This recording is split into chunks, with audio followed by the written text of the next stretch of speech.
इन लोगों ने महंगाई का भी बहुत बड़ा मुद्दा उठाया था 2014 में, परंतु जब आप इन लोगों की मीटिंगें और इनकी रैलियां और इनके भाषण सुनते हैं तो ना इनको रोजगार याद आता है, ना इनको शिक्षा याद आती है, ना इनको अब महंगाई याद आ रही है। साथियों, जब ये लोग सत्ता में आए थे 2014 में, तब पेट्रोल का दाम 50-60 रुपया हुआ करता था। आज यही पेट्रोल 100 रुपया पार कर रहा है, परंतु अब ये आप लोगों से पेट्रोल के दामों के बारे में बात नहीं करेंगे, क्योंकि उन्हें पता है कि उन्होंने पिछले 10 साल में सिर्फ और सिर्फ महंगाई कर कर अपने धरना सेठों के जेब भरने का काम किया है। हमारे गरीब और हमारे बहुजन समाज के लिए एक भी काम ये लोग नहीं गिनवा सकते आपको। माँ यहाँ सफेद साड़ी में बैठी है।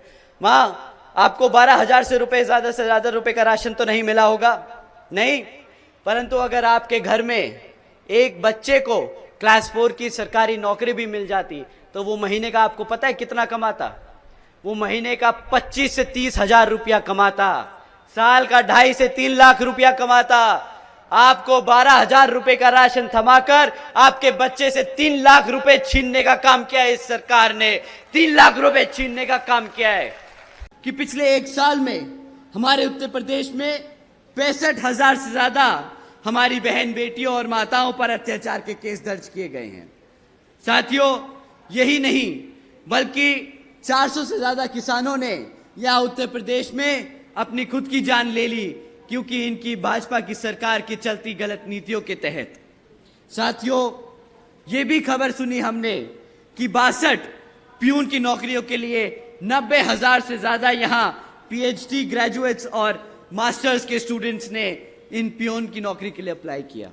साथियों, यही नहीं, 40% से ज्यादा 5 साल की कम उम्र के बच्चों कुपोषण के शिकार हैं। यूपी में बच्चों के खिलाफ यौन शोषण के मामले देश में सबसे ज्यादा हो चुके हैं। हमारे यूपी में हत्याओं के केस यहां पर देश में सबसे ज्यादा हो चुके हैं। आदरणीय नेताजी, आप जिस उत्तर प्रदेश के वाराणसी से सांसद हैं, वो प्रदेश आज भारत का किडनैपिंग कैपिटल बन चुका है। साथियों, किडनैपिंग कैपिटल बन चुका है। आज उत्तर प्रदेश में 16,000 से ज्यादा किडनैपिंग के केस दर्ज किए जाते हैं। तो ठीक है साथियों, हम नहीं बोलेंगे बुलडोजर की सरकार। आप लोग जो यहां की सरकार को तरक्की की सरकार बता रहे थे, उसको हम बदतमीजी और गद्दारी की सरकार कहते हैं। बदतमीजी और गद्दारी की सरकार कहते हैं। नोटबंदी का बात भी किया था इन्होंने, कहा था विदेशों से काला धन लेके आएंगे और हर एक व्यक्ति को 15 लाख रुपए देने का काम करेंगे। आए 15 लाख साथियों आप लोगों के खातों में? नहीं आए ना 15 लाख। आपको पता है आपके साथ क्या हुआ है पिछले 10 सालों में? 15 लाख का वादा किया था। आपको पता है आपकी यूपी सरकार के ऊपर कितना कर्जा है? आप लोग जानते हैं कि जब जब यहां यूपी में एक एक बच्चा पैदा होता है तो आज वो 3.5 लाख कर्जे के साथ पैदा होता है। इतना सरकार ने कर्जा ले लेके यहां की जनता को भिखारी बना दिया, गरीब बना दिया। पहले आपके बच्चों से आपकी शिक्षा छीनते हैं, फिर जो बच्चे किसी मेहनत करके पैसा खर्च के एक एजुकेशन शिक्षा हासिल कर लेते हैं तो उन्हें रोजगार देने से भागते हैं, रोजगार नहीं देते। जब आप सब अपनी आवाज उठाते हो, पेपर लीक होते हैं, तो क्या करते हो? आप आवाज उठाते हो, सड़कों पे उतरते हो। बताओ, उतरते हो कि नहीं? तो ये सरकार क्या करती है? क्या मारती है? लाठियां मारती है। साथियों, अगली बारी क्या करना है आपको? नहीं, लाठी नहीं मार सकते आप पुलिस कर्मियों को, सरकार को लाठी नहीं मार सकते, ये गलत है। क्या कर सकते हो? सरकार उखाड़ के फेंक दो, हाथी के सामने वाला बटन दबाओ। ये वो लाठी का बदला लेना है साथियों जो आपको पड़ी है। एक एक वोट वो लाठी की तरह इन्हें पड़नी चाहिए। हाथी के सामने वाला बटन दबाकर इन्हें एहसास होना चाहिए कि कितनी बड़ी गंदगी, कितनी ज्यादा गद्दारी की है इन्होंने हमारे युवा साथियों के साथ। कुछ दिन पहले बीजेपी के नेता ने हमसे बोला कि आप के राज्य की क्या भाजपा सरकार को बुलडोजर की सरकार बोलकर बदनाम कर रहे हो। आप बीजेपी की सरकार को बुलडोजर की सरकार बोलकर बदनाम कर रहे हो। मैंने कहा ठीक है, नहीं बोलते बुलडोजर की सरकार, क्या बोले आप ही बता दो। तो उन्होंने कहा कि यूपी में फैक्ट्रियां लग रही हैं, उद्योग आसमान छू रहा है, यहां पर उत्पादन आसमान छू रहा है। उन्होंने कहा कि तुम अपनी आंखें खोल के देखो तो पता चलेगा कि यूपी में कितना काम हुआ। तो साथियों, मैंने वही किया, मैंने आंखें खोल के देखी और बोला कि शायद बुलडोजर की सरकार नहीं है यहां पर जब आंखें खोली तो पता चला कि पिछले एक साल में, सिर्फ पिछले एक साल में 65,000 से ज्यादा हमारी बहन बेटियों पर अत्याचारों के केस दर्ज किए गए। अच्छा था बुलडोजर की सरकार, अब ये माताओं बहनों को सुरक्षा नहीं दे पा रहे, ये भी अब बोलना पड़ेगा। इन्होंने पिछले एक साल में 400 किसानों भाइयों की हत्या की है साथियों। 400 किसान भाइयों ने आत्महत्या करी इनकी गलत नीतियों की वजह से। ये भी आंखें खोली तो पता चला। उसके बाद और पढ़ाई लिखाई करी और लोगों से बात करी तो पता चला यूपी में 40% 5 साल से कम उम्र के बच्चे कुपोषण के शिकार हैं। बुलडोजर की सरकार अच्छी थी, ये तो हमारे बच्चों को ही भूखा मार रहे हैं। बच्चों के खिलाफ यौन शोषण के मामले यूपी में नंबर 1 पहुंच चुके हैं। हमारी बहन बेटियों के खिलाफ अत्याचार होने के केसेस पूरे देश में यूपी नंबर 1 पर पहुंच चुका है। हत्या के मामले में यूपी नंबर 1 पर है पूरे देश में। साथियों, हमारे आदरणीय नेताजी, आप जिस उत्तर प्रदेश से आज आप जिस उत्तर प्रदेश के वाराणसी से सांसद हैं, वो प्रदेश भारत का किडनैपिंग कैपिटल बन चुका है। तो ठीक है, आज के बाद से हम प्रदेश को बुलडोजर की सरकार नहीं बोलेंगे। आज के बाद भाजपा की सरकार बुलडोजर की सरकार नहीं है। आप लोगों की सरकार जनता को गुमराह करने वाली सरकार बन चुकी है।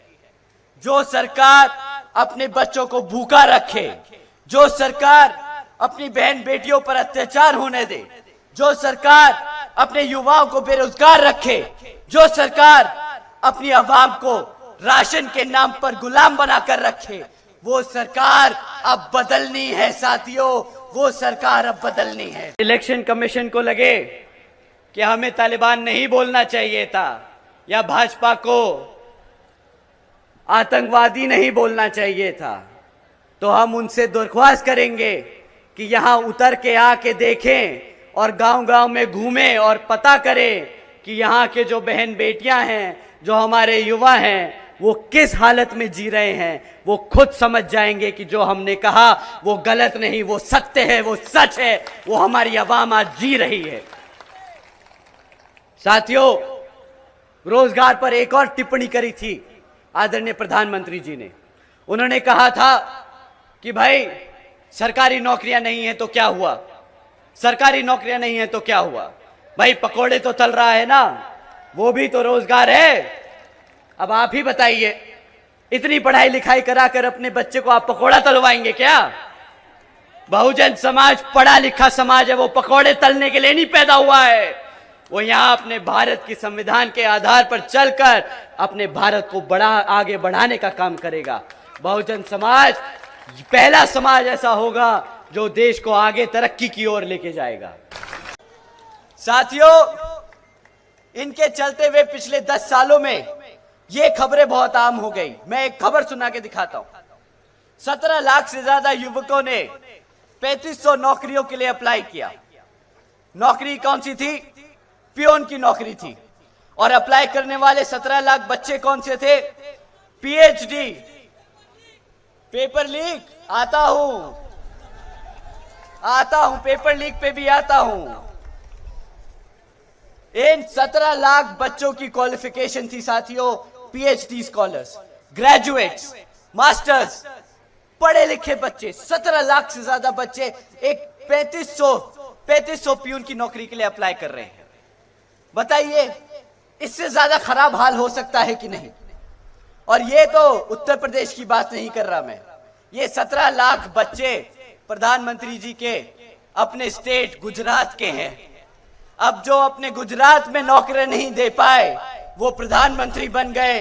अब प्रधानमंत्री बन के पूरे देश में बेरोजगारी फैलाने का काम कर रहे हैं। और अब जब जनता इनसे बेरोजगारी पे सवाल उठाती है तो सही कहा आपने, बोलते हैं कि भाई जो सड़क पे पकोड़े तल रहा है वो भी तो रोजगार है, दिया ना मैंने आपको रोजगार। आप बताइए पकोड़ा तलना कोई रोजगार होता है क्या? नहीं होता। अच्छी बात है, अच्छी बात है आप मानते हो पकोड़ा तलना रोजगार नहीं होता, क्योंकि कल ये आपके बच्चों को हाथ में कटोरा थमा के बोलते भीख मांग लो और ये भी रोजगार बन जाएगा। सबसे एक सवाल करना चाहता हूं, ये 80 करोड़ जनता को जो मुफ्त में राशन देते हैं इसकी आपको क्या कीमत चुकानी पड़ती है आप जानते हैं? आप पता है किस तरह कीमत चुकाते हैं? ये आपको महीने का कितने का राशन दे देते होंगे? 500 रुपया महीना, 150 रुपया। मैं कहता हूं ये बहुत ज्यादा ईमानदार हैं तो ये 1000 रुपए का चूना लगाते होंगे आपको। ठीक, ये महीने का आपको 1000 रुपए का राशन देने का काम करते हैं। साल में कितना हुआ? 12,000। 12,000। अगर आपकी क्लास 4 की अगर नौकरी लगती तो आप महीने का कम से कम कितना कमाते? कम से कम 20 से 30,000 रुपया कमाते ना? सही भाई साहब, अगर आप महीने का 20,000 कमाते तो साल का 2.5 लाख रुपया कमाते, कम से कम 2.5 लाख रुपया। ये 2.5 लाख का चूना लगाते हैं 12,000 रुपया देकर आपको। ये कीमत आप चुकाते हो साथियों, ये कीमत चुकाते हो आप। रही बात ये 80 करोड़ जनता को मुफ्त में राशन देने की, ये भी आपके टैक्स के पैसों से आता है। युवा साथी झेल रहे हैं ये पेपर लीक होने का। बताइए साथियों, कौन सा महीना होता है जब पेपर लीक नहीं आता? पेपर लीक की खबरें कब नहीं आती आपको? कोई ऐसा महीना जाता है कि नहीं जाता है? बताइए, नहीं जाता ना। साथियों, इन्होंने जो खिलवाड़ किया है ना आपके साथ, वो आप लोग खुद झेल रहे। हर कोई महीना ये आए खबर आती रहती है कि सिर्फ फलाना सरकारी नौकरी के लिए एग्जाम पेपर निकला था, वो बच्चे पढ़ने गए, पढ़ के उसको देकर आए और वो पेपर लीक हो गया। सरकार को बहाना मिल गया वो जॉब, वो जो भर्ती निकली थी वो कैंसिल करने का। मानते हैं साथियों, अगर भर्ती नहीं करनी है तो पेपर दिखा के उसको कैंसिल कर दो, लीक करा दो, कैंसिल कर दो, ताकि आपको सरकारी नौकरी ना देनी पड़े। मानते हैं सभी युवा साथी यहां पे? बताइए, जितने भी युवा हैं अपना हाथ उठा के बताइए कि आप मानते कि नहीं? साथियों, इनकी पिछले 10 साल सरकार रही, ना हमारे बच्चों को पढ़ने दिया, और जो बच्चे पढ़ लिख कर पेपर दे के आते हैं सरकारी भर्ती के लिए, वो भी लीक करा दिया, क्योंकि ये लोग रोजगार नहीं देना चाहते। ये चाहते नहीं कि किसी तरह आप रोजगार में आ जाएं, क्योंकि अगर आपको रोजगार मिल जाएगा तो बाबा साहब ने जो आपके लिए आरक्षण तय किया है वो भी आपको मिल जाएगा। तो जब आपको नौकरी नहीं देनी पड़ेगी तो आपको आरक्षण नहीं देना पड़ेगा।